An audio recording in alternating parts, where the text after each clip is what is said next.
ఏం చెప్పింది? పాలు నెయ్యి అవన్నీ చెప్పింది కదా, చెప్పింది ఏమి తీసుకోకూడదని. సరే ఉన్నాం. ఈ రోజు ఏం చెప్తుంది? మొత్తము నెయ్యి ఏం చేయాలంట? ఆ పాలల్లో పాయసంలో పైనంతా తేలియాడుతుండాలా. మనకు వేస్తే మన గ్యాస్ వేస్తారు, చేతులు వేసుకుంటారు. చేతులు వేస్తే వెంటనే గ్లాసు ఉంటుంది లేదనుకో, కానీ చేతులు మరి అమ్మ ఆ కాలంలో ఆ చేతులు వేస్తే నెయ్యి అంటే ఏది నెయ్యి ఎందుకు? ఇక్కడ నెయ్యిలో ఏముంటాయి? చూడండి మా వాళ్ళు పాయసం రెడీ చేసినారు. కలిపేటోళ్ళు రాలేదే, శాఖపాక ప్రావీణ్యులు. అయ్యో అక్క పేరు తెలియదు నాకు. భాగ్యమ్మక్క వచ్చా, అది రాజమ్మక్క. చూడండి శాఖపాక కలుపు. ఇప్పుడే చెల్లు దొరికింది, మళ్ళా రేపు పటాకు నిలవడం అయిపోయా. చూడండి మా చిన్నమ్మ, మా గుళ్ళో ఏ దానికి కొదవ లేకోకుండా చూడండి ఎన్ని జీడిపప్పులు వేసినారు. ఏ గుళ్ళో చూసిండారు మీరు ఇన్ని జీడిపప్పులు వేసి పాయసం ఇంత ఘనంగా చేయడము?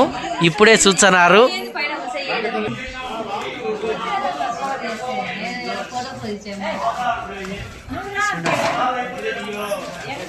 దానైనా నువ్వు రానైని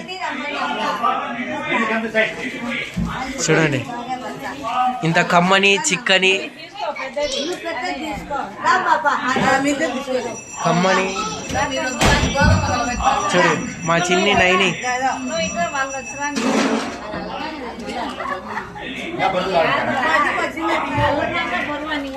అది పెద్ద పొడుగు.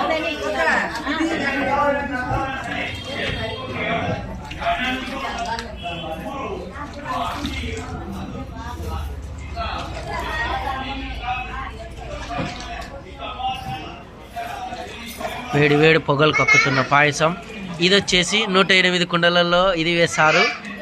ఇంకొకటి స్పెషల్ పాయసం, ఇది స్వామివారికి నివేదించే పాయసం. ఇది రెసిపీ మటుకు ఇంతవరకు ఎవరికి చెప్పరు, కానీ టేస్ట్ మటుకు చాలా బాగుంటుంది.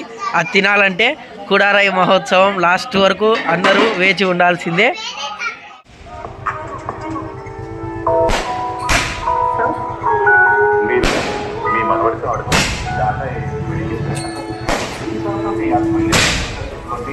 పక్కా జరుగు